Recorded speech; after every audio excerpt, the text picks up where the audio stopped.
Jadi buat ketakutan aja sih kalau ternyata ada, ini jatuhnya kayak counter attack lah, ya kan, yang harusnya playing victim lah bisa dibilang ya kan, yang harusnya korban jadi tersangka, tersangka jadi korban gitu. Ini cekek, dibanting, Wow, bela diri, oke. ambillah kunci mobil karena depan mata ya, Ah untuk melepaskan cekikan. oke. Akhirnya dipenjara Si? si istri. Nah ini yang jadi banyak pertanyaan, loh kok bisa? Saya bilang, Heeh. hindari perdebatan. Kalau dalam keluarga nih, kalau saya ya, Mhm mhm. ketika suami sudah naik tone Nadanya suaranya, kita diem. jangan dipancing. Harus ada yang ngalah. Oke. Kalau nggak ngalah semua perang dunia. Kita akan perjuangkan dari mulai video tadi. Oke. Kita minta dukungan masyarakat juga. Kalau sekarang itu saya melihatnya nggak viral, nggak ada Oh, keadilan. no viral, no justice. Ya ya ya. Ini saya penasihat hukum loh yang ngomong.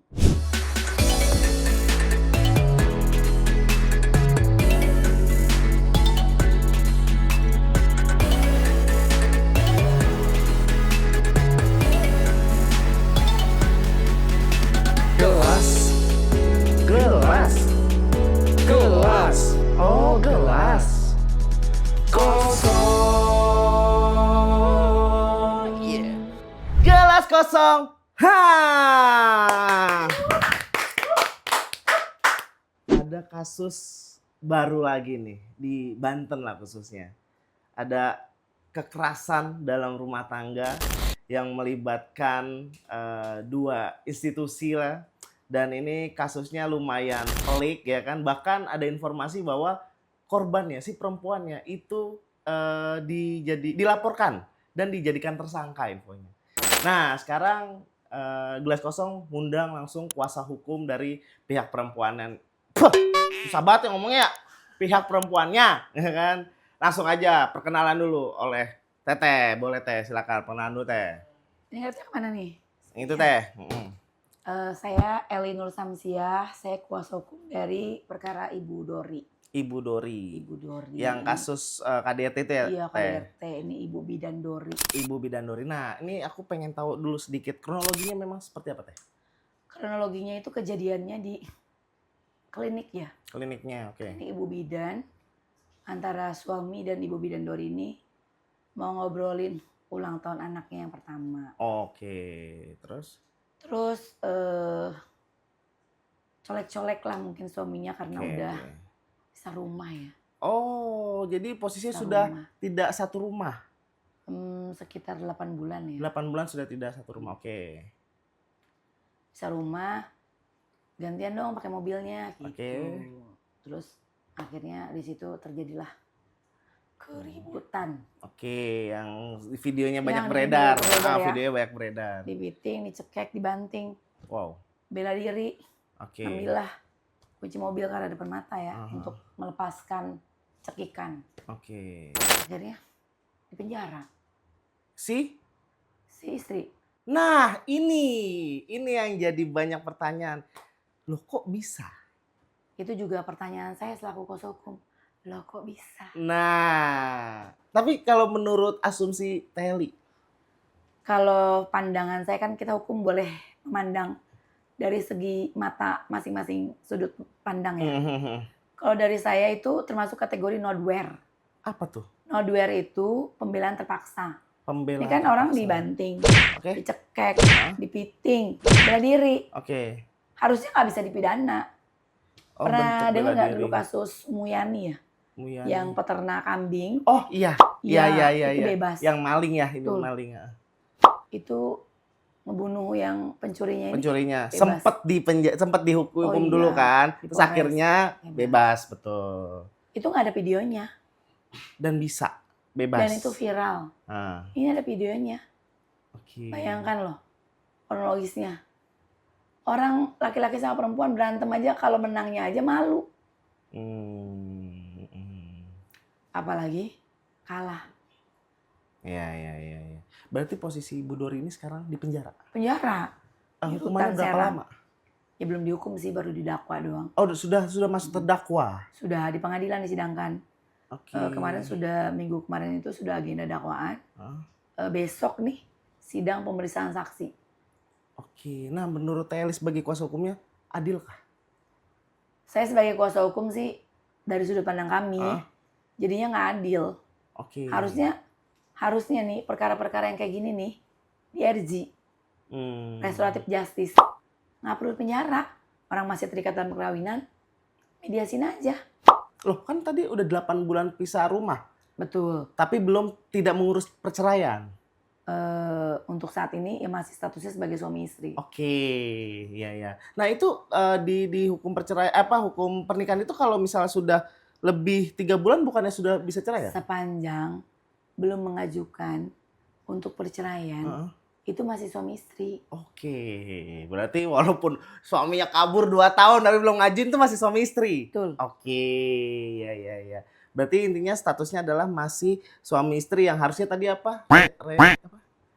Justice apa tadi? Restoratif justice. Restoratif justice. Astagfirullahaladzim. Restoratif justice harusnya. Nah itu maksudnya apa restoratif? Kalau di RJ itu ya penyelesaian perkara dengan perdamaian ya di luar peradilan. Di mediasi ya bagaimana penyelesaiannya, yang satu cabut perkaranya, yang satu menerima ya saling damai. Oke. Kalau juga bukan perkara tipikor, nggak ada yang dirugiin, negara juga. Iya. Sampai urgen harus ditahan. Saya juga bertanya-tanya itu. Kenapa bisa ditahan? Itu masih tanda tanya ya? Iya. Tapi adakah kemungkinan Ibu Dori ini bebas? Ada nggak kemungkinan? Saya sangat berkeyakinan dengan dukungan masyarakat. Oke. Harusnya bisa bebas. Karena ini termasuk nowhere. Pembelaan terpaksa, orang bela diri. Bela diri bisa dipenjara. Nah, tunggu. Bela dirinya apakah sampai menimbulkan fisik dari yang laki-laki terluka? Kemarin hasil visumnya itu juga tidak mengakibatkan luka. Jadi saya buka ya. Oke, boleh. Ini ada di dakwaannya ya. Ini biar kita valid ya. Nah, ini di surat dakwaannya di visum et revertum nomor 112 vers RS _1 2024 tanggal 3 Januari 2024. Instalasi kedokteran forensik telah dilakukan pemeriksaan terhadap DM suami ya dari terdakwa oleh dokter pemeriksa Dr. Sofan dengan hasil pemeriksaan pada kesimpulan bahwa terdapat luka lecet pada dahi. Lecet. Ya. Oke. Luka tersebut tidak memerlukan tindakan medis. Oke. Ini yang ngomong visum ya. Iya. Bukan Bu Eli ya. Iya, oke. Bu Eli hanya menyalin. Iya. Dari visum kesimpulannya tidak menimbulkan penyakit. Bisa di zoom nanti ya. Oke. Dan dapat menyembuh dalam kurun waktu 7 hari. Hanya seminggu. Ya. Hanya seminggu bisa sembuh. Oke. Itu Lecet yang doang. dijadikan Bu Dori ini jadi tersangka. Perihal itu. Saya nggak tahu perihal itunya. Itu yang bisa jawab itu sebenarnya penyidik dari Polres Kota ya. Oke. Dari PPA. Karena berkasnya di sana. Tapi di visumnya bunyinya begitu. Oke. Kalau dipidananya karena apa? Saya hanya taunya di PKDRT. Ini tentang kekerasan dalam rumah tangga. Bentuk pidana yang di Bu Dori ini jadi tersangka itu KDRT. Tidak ada urusan lain. Iya, kalau di pasalnya. Oke. Ya takutnya apakah dulu pernah ada penipuan atau apa gitu. Enggak ada, berarti hanya KDRT. Tuh. Kita ngomongin yang fakta aja ya. Faktanya di situ hanya di dakwaannya ini tentang KDRT. Nih. Pasal 5 huruf A, Junto pasal 44 ayat 1 Undang-Undang RI nomor 23 tahun 2004 tentang penghapusan kekerasan dalam rumah tangga. Oke. Ada yang lain tuh? Ini kan yang jadinya akan menimbulkan ketakutan terhadap masyarakat, apalagi kaum perempuan. Betul. Dia menerima kasus KDRT ketika dia mencoba untuk melaporkan dan suaminya ngelaporin balik malah kena. Ini kan jadi ketakutan kan gara-gara kasus ini. Nah itu gimana tuh Teh? Sebenarnya saya juga yang jadi PR ya. Sekarang korban nih, kita nih perempuan, kalau jadi korban kita mau ngelapor kemana sih? Okay. Makanya saya ketika terima kasus ini, yang pertama karena saya perempuan. Yang kedua saya ibu-ibu punya anak. Itu kalau di penjara itu jangankan orang lain ya. Saya punya keluarga, Mas Dewanya. Laki-laki ngurusin anak belum tentu bisa. Betul, setuju. Lumrahnya laki-laki itu cari duit doang. Betul. Perempuan ngabisin duit suami ya. Ya nggak sih? Ya, oke. Sekarang kalau sudah ngurusin anak banyak, ya mungkin saya nggak yakin aja sih. Belum tentu bisa lah ya. Belum tentu bisa. Betul. Nanti jangan-jangan anaknya cuma main game doang di rumah. Tanpa Yang diawasin. penting anteng. Mau gamenya tentang apa? Yang penting anteng. Gitu. Anaknya umur berapa aja, Bu Dor ini? Anaknya 1 kuliah, yang 2 SMP. Oh, ada SMP-nya ini ya. Oke. Yang kuliah mungkin udahlah gitu ya kan. Yang SMP-nya ini ternyata masih ada. Oke. Ya itu makanya aduh. Jadi buat ketakutan aja sih kalau ternyata ada ini jatuhnya kayak counter attack lah. Ya kan, yang harusnya playing victim lah bisa dibilang ya kan. Yang harusnya korban jadi tersangka, tersangka jadi korban gitu. Itu aduh, kok harus apa, langkah apa itu yang harus diambil supaya tidak terjadi seperti itu Teh? Jadi kalau ada perdebatan, tinggalin aja. Oh. Jauhi pertengkaran, perdebatan. Kita kan harus jaga mental untuk sehat. Jadi daripada misalnya Mas Dewa nih ngegaplokin istrinya, ini tinggalin aja. Keluar dulu rumah, cari penasihat perkawinan, cari keluarga yang bisa mendamaikan, atau cari Bu Eli sebagai mediator boleh. Wis. Buat kalian yang pengen urusan rumah tangganya agak-agak ada ganjalan-ganjalan bisa langsung mediasi ke Bu Betul, Eli. ngapain berantem-berantem? Laki-laki lawan perempuan, menangnya aja malu. Apalagi kalahnya. Apalagi kalah. Nah itu, jadi jangan ngerasa pede deh laki-laki emang. Aduh, jadi laki-laki itu tanggung jawabnya gede banget. Tanggung jawabnya gede banget. Gede banget. Nah ini jika mana si perempuannya ini memprovokasi. Kan gini, banyak banget nih saya dengar kasus yang laki-laki memukul wanita itu gara-gara wanitanya terlalu memprovokasi. Bahkan sampai ngebawa, dasar lu anaknya ini, binatang-binatang semua, hal-hal jelek semua disebutin. Sehingga laki-laki nggak terima gitu loh. Lu ngapa bawa-bawa orang tua? Itu kan kadang-kadang bisa menyulut emosi seseorang. Akhirnya pasak gitu. Nah itu gimana itu? Tadi saya bilang, hindari perdebatan. Kalau dalam keluarga nih, kalau saya ya, ketika suami sudah naik nadanya, suaranya, kita diem. Jangan dipancing. Harus ada yang ngalah. Kalau nggak ngalah semua perang dunia. Kiamat kubro. Kiamat kubro. Udah, kalau suami lagi kencang kita diem. Kalau suami lagi diem kita ngomong. Oke. Baru ngerocos ya kalau. Nah ini kalau misalnya kasus KDRT ini terjadi ketika sudah cerai, apa itu bisa jadi masuk KDRT? Enggak dong. Oh enggak? Oh jadi KDRT itu selama masih ada ikatan suami istri. Ini misalnya udah cerai nih, mungkin ada barang-barang yang pengen diambil, terjadilah keributan di rumah itu sehingga laki-laki mukul si cewek padahal posisi udah cerai. Itu jatuhnya hanya penganiayaan, bukan KDRT. Oh. Kalau dia secara bersama-sama, dia kenanya di 170 pengeroyokan. Oke. Kalau dia sendiri itu bisa 351 penganiayaan. Mengakibatkan luka ringan, luka berat, meninggal dunia, itu lain lagi ancamannya. Duh, lama juga ya kalau itu. Nah, soal KDRT lagi, balik lagi soal KDRT. Tadi kan Bu Dori sudah maksudnya sudah terdakwa jadi tersangka.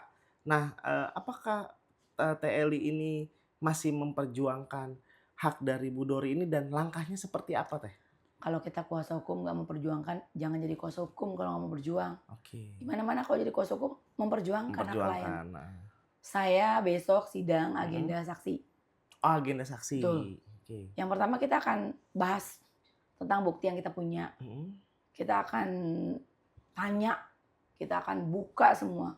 Yang mau nonton boleh besok nonton. Oh ada live-nya? Yang nggak live sih. Oh enggak. Boleh langsung di sidang kantor pengadilan negeri Serang.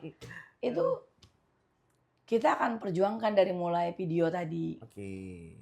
Kita minta dukungan masyarakat juga. Kalau sekarang itu saya melihatnya nggak viral, nggak ada keadilan. Oh, no viral, no justice. Ya. Ini saya penasihat hukum loh yang ngomong. Bukan rakyat, bagaimana rakyat biasa. Yes, betul. Mau kemana minta keadilan. Jadi ketika datang kasus Bu Dori, saya nggak mikir panjang. Oke, saya terima. Wow. Dan free? Ya kira-kira lah. Wow.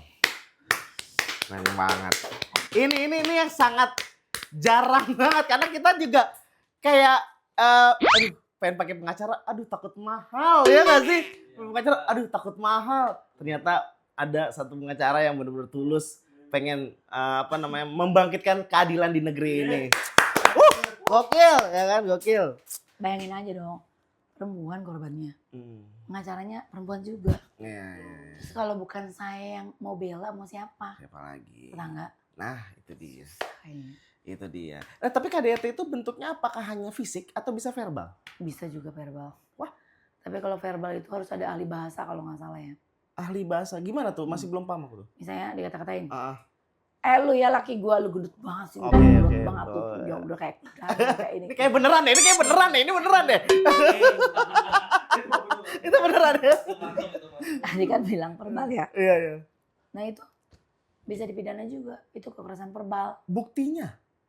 Ya sepanjang bisa dibuktiin. Oh, selama ada rekaman, selama ada itu, ada saksi. Tapi kalau nggak ada, nggak bisa. Kalau di kamar, nggak bukti gimana? Nah, berarti intinya itu harus ada bukti dan saksi ya.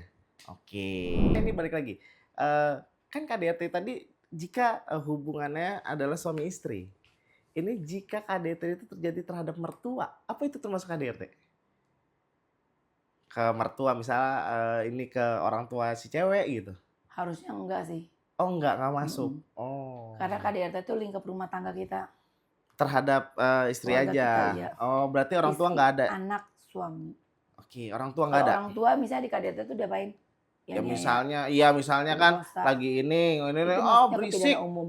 Oh, pidana umum. Bukan KDRT. Berarti KDRT itu anak, istri, suami, mertua, mantu tidak masuk ya? Mertua tidak masuk ya? Oke. Nah, tadi tuh aku tuh sempat ngobrol sama Teh Eli ya kan. Jadi teman-teman mungkin gak ada yang tahu. Jadi kita tuh tadi di off cam sempat ngobrol soal ini ya, di bawah umur. Ya kan, kekerasan di bawah umur. Nah, ini kita mau bahas sedikit lah. Itu maksudnya gimana? Kekerasan di bawah umur tuh seperti apa maksudnya? Ini pertanyaannya harus jelas dulu nih. Yang dimaksud kekerasan tuh apa dulu? Oke, selain pemukulan ataupun selain pemukulan, ruda paksa berarti? Ruda paksa itu perkosa. Iya. Oke. Kalau anak-anak dan perempuan itu kaum dilindungi. Jadi kita harus bangga sebagai perempuan, negara itu melindungi kita. Memberikan kehormatan. Jadi jangan disia-siakan. Betul. Anak di bawah umur itu, di bawah 18 tahun kurang 1 menit. Oke. Itu di bawah umur. Misalnya nih, dicolek-colek. Nggak ngapa-ngapain ya. Nggak dalam arti itu ruda paksa tadi ya. Oke. Baru colek-colek. Itu di penjara. Pelecehan. Minimal 5 tahun. Nyolek doang. Ada perkara saya. Itu cuma nyolek-nyolek gini aja 7 tahun. Ya Allah. Iya. Agak ngeri kan jadi hati-hati ya soal hukum. Nah ini pertanyaannya kalau suka sama suka. Apalagi anak SMA sekarang tuh kan ya rasa penasarannya tinggi gitu. Kalau suka sama suka, kalau di bawah umur tetap pidana. Tetap pidana?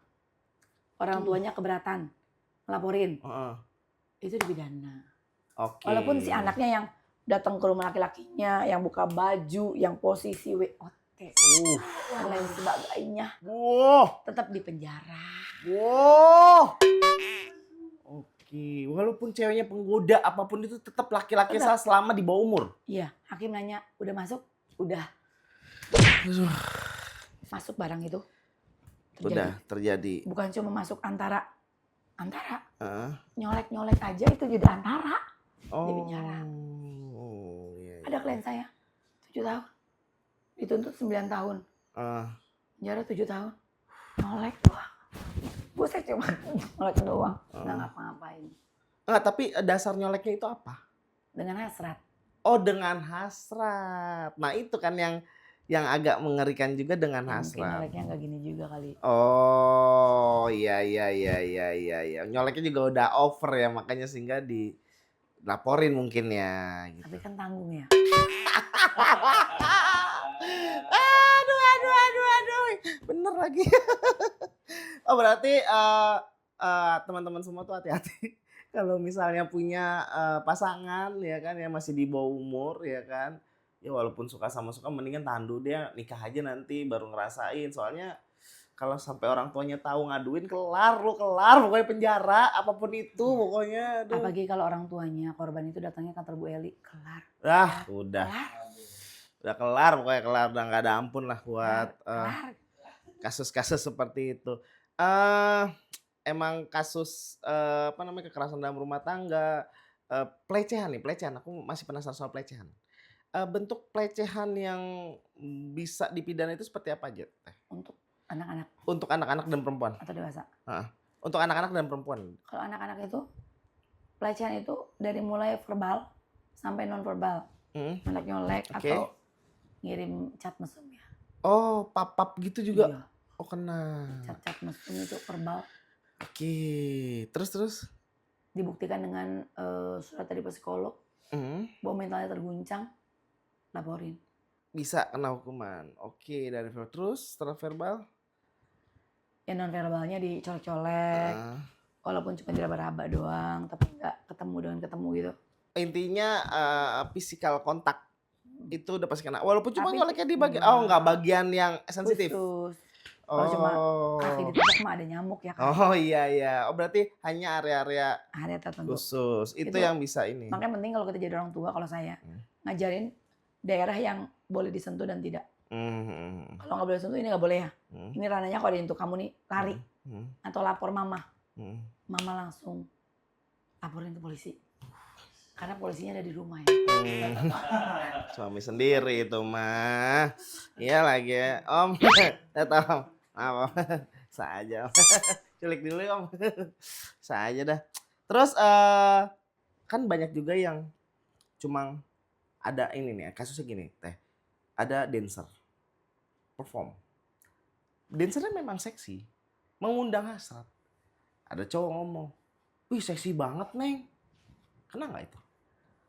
Menurut saya enggak sih. Enggak. Kalau dewasa. Walaupun dilaporin dan si cewek ini nggak nerima, dibilang seksi. Dancer itu kalau perform di mana sih? Nggak ada di masjid ya? Enggak sih, Ya kan? enggak di mall biasanya. Tempat hiburan ya? Betul, mall, tempat hiburan. Nggak ada di masjid kan? Ada. Ya itu sepanjang sejarah sih belum ketemu sih, kalau cuma Neng seksi doang gitu, belum pernah. Tapi kalau misalnya ngomongnya agak berlebih misalnya, gua ngeliat lu jadi Oke. tanda kutip. Atau enggak, Neng buka sih bajunya sekalian tanggung misalnya gitu. Kena nggak itu? Ya saya belum pernah sih ngelaporin itu. Tapi itu sih. Dan nggak terima nih si ceweknya. Tapi masih kena itu berarti.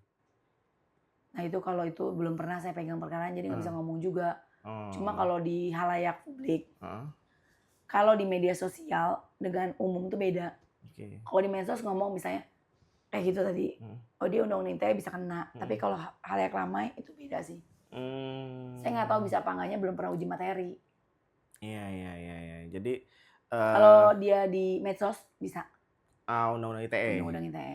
Oh, berarti bentuk apapun yang menyinggung itu bisa berarti. Apapun. Nagih utang aja. Nagih utang. Ya. Tapi bahasanya begini. Ini ya agak dibayar-bayar utang. Padahal ini namanya si ini dijelasin. Nah itu bisa dilaporkan undang-undang ITE.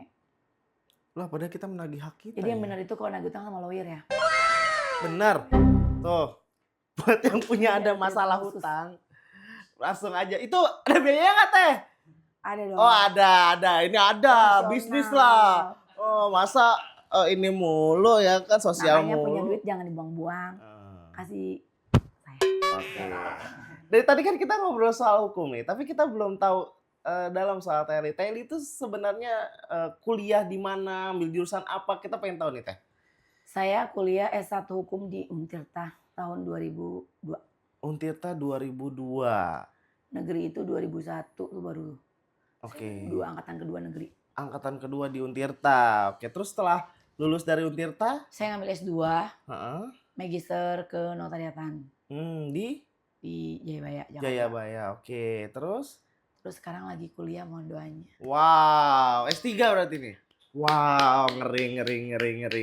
Biar pinter kayak Mas Dewa dan teman-teman di rumah semua.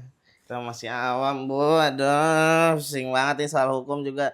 Ini juga hukum-hukum media sosial ternyata banyak banget ya. Betul itu. Semengerikan itu loh. Semengerikan itu. Iya. Jadi yang betul itu sekarang tuh harus melek dunia hukum. Kalau nggak mau pusing harus punya lawyer pribadi. Oh, Teli siap ya berarti ya? Oh siap. Tuh, Teli siap. Oke, terus Teli mau kuliah lagi S3. Nah, kantor Teli di mana? Kantor saya di Karundang, Di Karundang. di depan Pengadilan Negeri Serang. Depan Pengadilan Negeri Serang, arah Sempu ya? Mm-mm. Oke. Selain pengacara, Teli punya kesibukan apa lagi? Kesibukan sebagai mediator profesional non hakim. Oh, apa tuh? Aku belum tahu. Jadi saya bisa melakukan mediasi antara para pihak yang bersengketa. Dan nanti kalau di pengadilan nggak perlu dimediasi lagi karena sudah dimediasi sama Bu Eli di luar pengadilan boleh. Oh. Jadi aktenya sah karena saya mediator bersertifikat Mahkamah Agung. Oke, itu sengketa tanah atau apa? Apa aja? Apapun. Sengketa keluarga, perkawinan, perceraian, dan sebagainya. Oh, itu sebagai mediasi lah ya. Mm-mm. Mediator ya itu. Mediator. Mediator. Oh. Kalau di kita kan kenalnya mediator itu calo ya. Iya. Emang bener gak sih tapi? Iya nggak sih? Kayaknya iya deh. Tapi kalau di dunia hukum itu mediator bukan calo. Apa? Mediator itu profesi. Oh, sudah Seorang jadi bagian yang profesi. Bukan sudah menjadi bagian, itu beda. Mediator yang di pandangan masyarakat kita itu, apalagi di Banten, oh itu mediator tanah gitu. Ah iya, Calo calo tanah. Nah ini beda.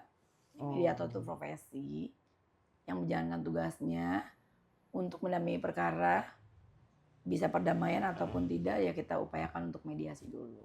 Oh, oke. Ya. Di pernikahan pun juga ada kan mediator Jadi, itu. Saya kalau hari Rabu biasanya di Pengadilan Agama bertugas sebagai mediator non hakim untuk perkara-perkara cerai, waris. Nanti kita mediasiin. Kalau nggak ketemu deadlock ya itu berarti sudah.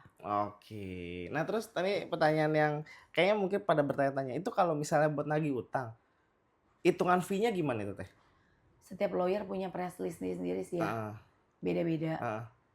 Itu biasanya normalnya nggak ada normal. Oh, nggak ada pakemnya lah istilahnya. Orang kalau ke kantor lawyer rata-rata nggak normal ya, berat-berat gitu perkaranya. Iya sih. Kalau masih bisa dikerjain dia nggak nyari lawyer. Nggak bakal lawyer benar. Dia nyari lawyer itu udah nggak kuat lah, udah setengah semaput. Berarti lawyer itu udah di atasnya setengah semaput orang. Harusnya orang memang sekarang ini cari lawyer itu kayak ke dokter, jangan nunggu cancer baru ke dokter. Oke. Jadi di medical check up tuh rutin per 6 bulan harusnya kalau lawyer juga gitu. Oh iya 6 bulan. Harusnya kita tuh ada masalah sedikit atau baru mau misalnya mau beli tanah nih, baru mau beli konsul dulu. Ini aman gak sih tanahnya sebelum nanti berlanjut ke masalah. Oke, ya. Berarti tadi kan S2 notaris ya?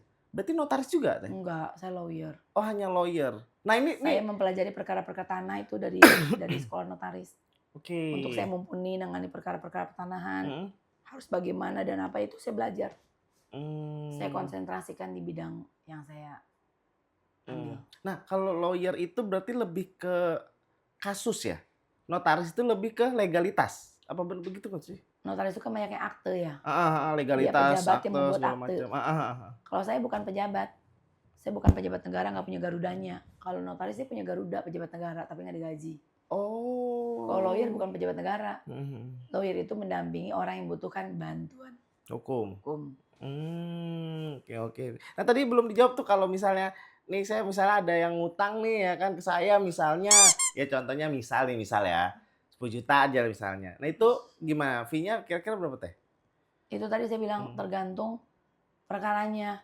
Ada nih 10 juta tapi berlawanannya kan gue nyebut kan, gue lagi nyebut ntar sensor aman. Sama siapa lah gitu ya. Kan kita memperhitungkan nanti kita akan kasih tahu ini mahalnya karena ini loh. Ini karena A, B, C, D gitu. Oh jadi bukan dari nilai si hutangnya tapi dari kesulitan perkaranya. Kalau saya. Oke. Kalau saya. Iya. Saya malah kalau sama klien itu malah jadinya bestie, teman. Oh. Malah kadang-kadang kalau klien ini bisa nyelesain masalah sendiri kita seneng. Kalau di luar enggak. Kalau saya nggak pernah menjanjikan perkara itu berhasil. Tapi saya punya semangat membantu perkaranya supaya berhasil. Tapi nggak pernah ngejanjiin. Ya, nah ini kan tadi bestie ya kan kayak sebagai bestie. Nah pertanyaannya adalah kalau seandainya ternyata memang kliennya Teli ini terbukti bersalah. Jam terbang nggak bohong. Gimana tuh jam terbang? Jadi semakin kita banyak pengalaman, kita tuh suka ngerasa kalau dibohongin klien. Oh. Ya, makanya kalau saya tuh diperiksa, ketemu, ditanya. Dan biasakan kalau saya itu ketika ketemu mata, Ngobrol Tatap-tatapan. itu kita lihat betul Oke. arahnya kemana. Bukan nggak pernah dibohongin, pernah juga. Dulu saya nanganin kasus itu dibayar 600 juta. Wow. Nanganin kalau nggak salah itu penipuan penggelapan. Klien Hmm. saya bilang, saya mau laporin si A. Kebetulan klien saya itu orang asing Oke. dari RRC, Cina. Cina. Orang asing ingin laporin temennya Hmm. ke polisi. Oke, saya sudah itu berapa nilainya 600 juta. Sampai perjalanan dimediasikan, pelakunya adalah klien saya. Oh ini, ya terus? Bagaimana nanti solusi akhirnya dengan pembayaran kita sebagai Nah lawyer? itu. Itu ya. Hmm. Kalau kita tetap dibayar. Oh salah Dibayar, iya. bayangin ya, saya kerja sehari doang, dibayar 600 juta. Hmm. Gara-gara klien saya bohong. Tapi dalam perjanjian itu sudah dicantumkan pekerjaan saya selesai dalam proses pendampingan jika poin-poinnya sampaikan.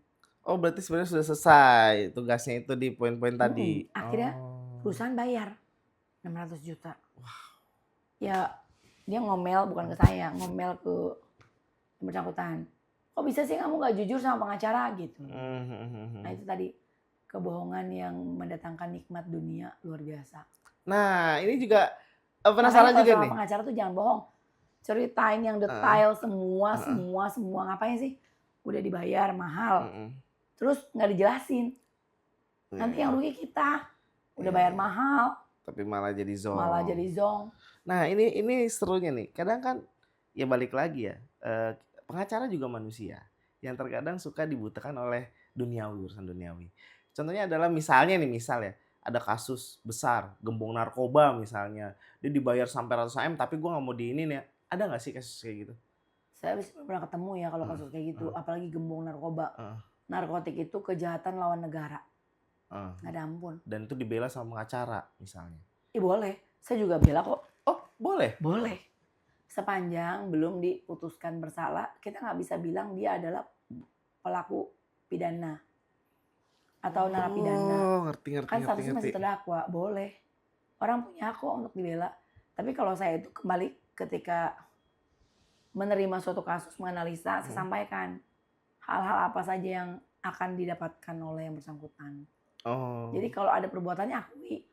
Nah misalnya ngaku nih, ya Bu saya ini gembong narkoba tapi saya nggak mau di penjara, saya bayar di 100 miliar Bu, tolong. Itu tadi, gitu.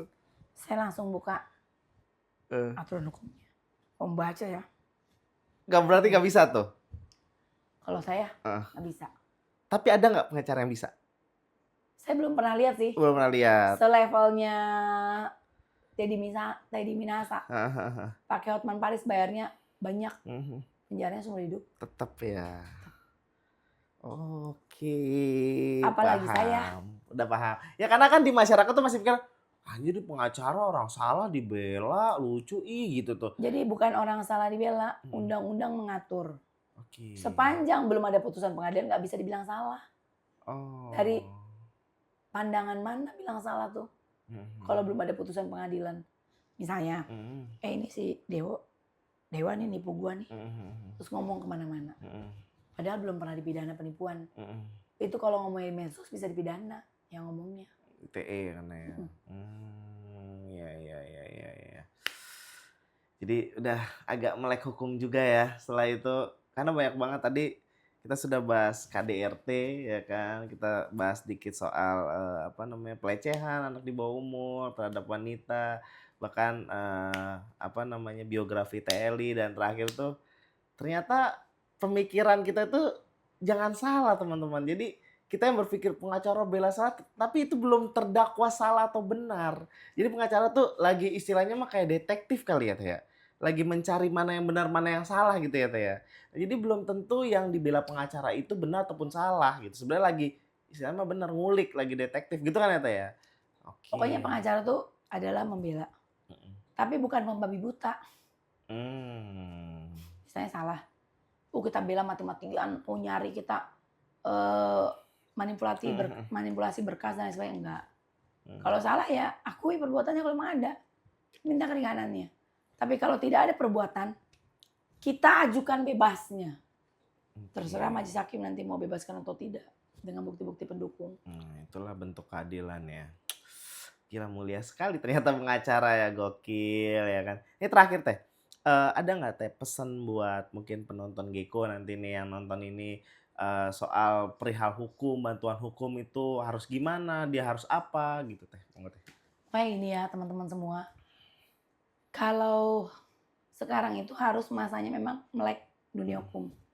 Kalaupun enggak, ya harus punya konsultan hukum pribadi. Jangan nunggu sakit baru nyari pengacara. Udah parah, mahal, pusing lagi. Gak apa-apa kita berteman itu dengan pengacara, menurut saya bagus. Di situ banyak ilmu yang akan ditularkan. Jadi nggak usah ragu kalau datang ke kantor pengacara. Boleh datang ke kantor saya. Wow.